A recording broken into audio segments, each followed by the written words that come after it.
أعوذ بالله من الشيطان الرجيم. بسم الله الرحمن الرحيم.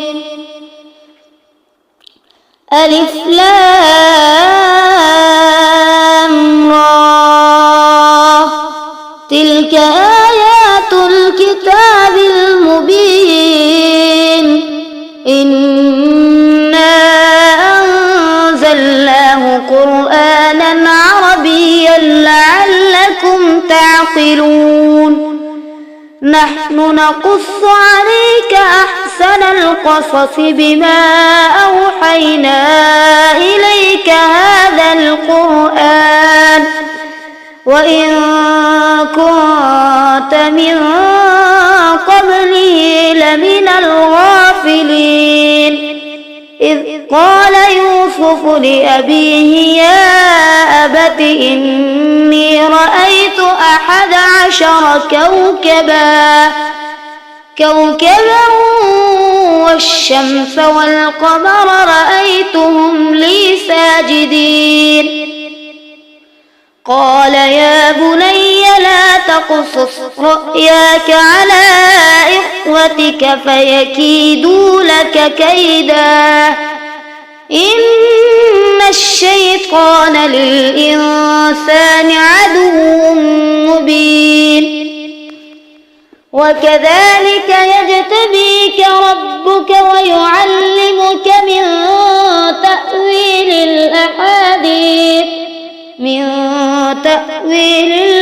الأحاديث ويتم نعمته عليك وعلى آل يعقوب كما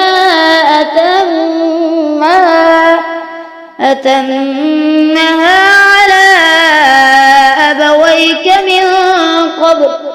من قبل إبراهيم وإسحاق إن ربك حكيم عليم. لقد كان في يوسف وإخوته آيات للسائلين إذ قالوا ليوسف وأخوه أحب إلى أبينا منا ونحن عصبة إن أبانا لفي ضلال مبين. اقتلوا يوسف أو اطرحوه أرضا يخل لكم وجه أبيكم وتكونوا من بعده قوما صالحين. قال قائل منهم لا تقتلوا يوسف وألقوه في غيابة الجب يلتقطه بعض السيارة إن كنتم فاعلين.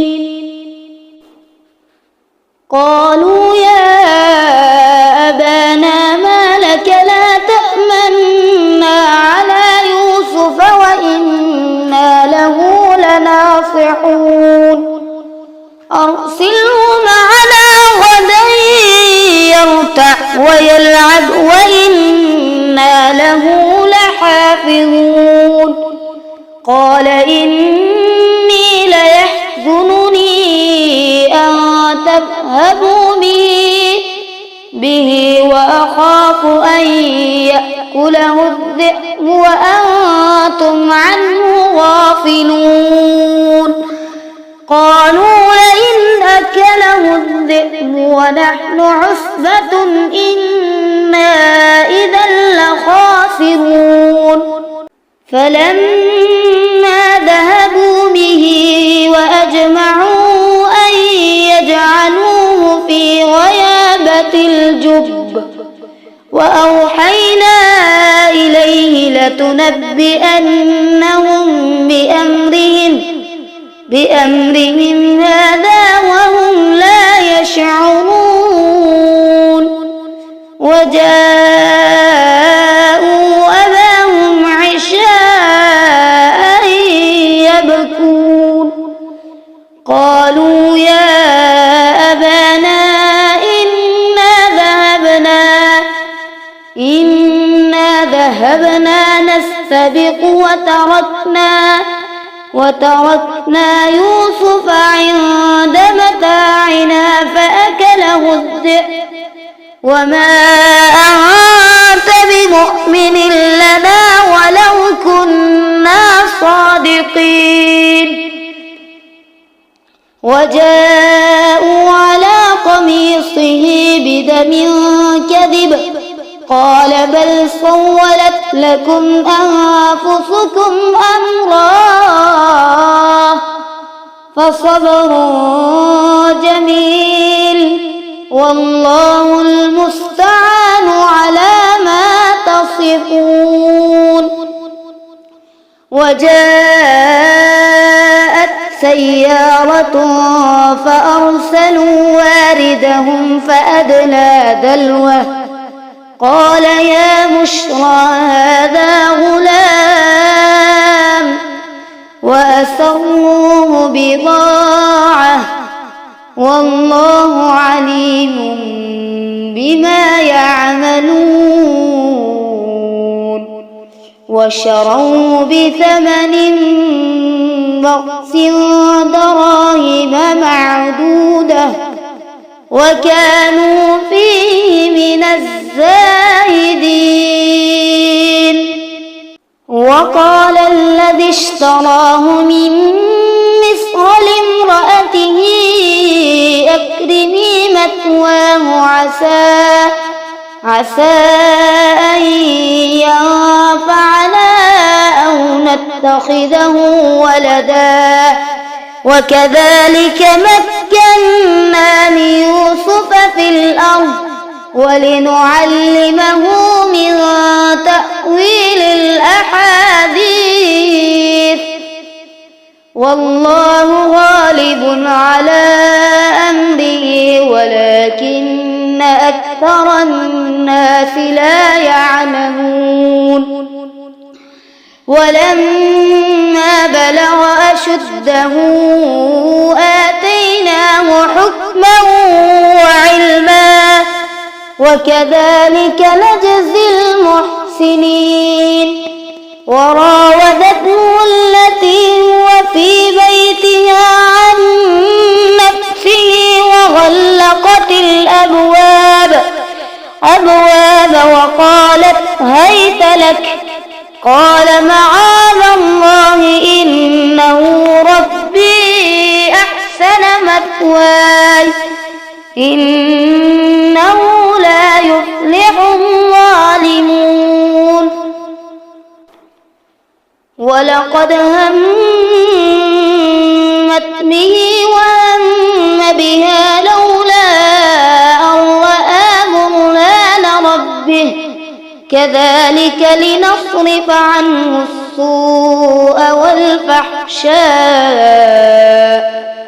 إنه من عبادنا المخلصين واستبق الباب وقدت قميصه من دبر وألفيا سيدها لدى الباب قالت ما جزاء من أراد بأهلك سوءا إلا أن يسجن أو عذاب أليم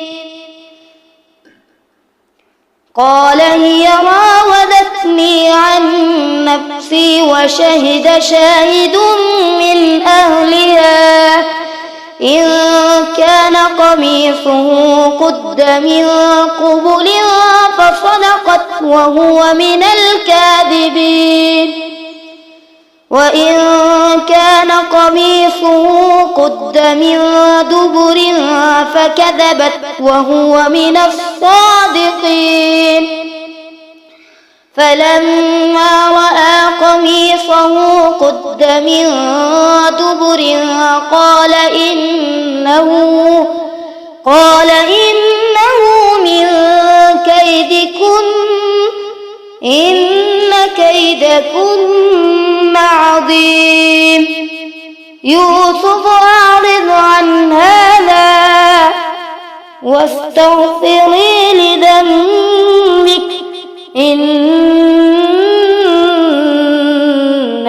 كنت من الخاطئين.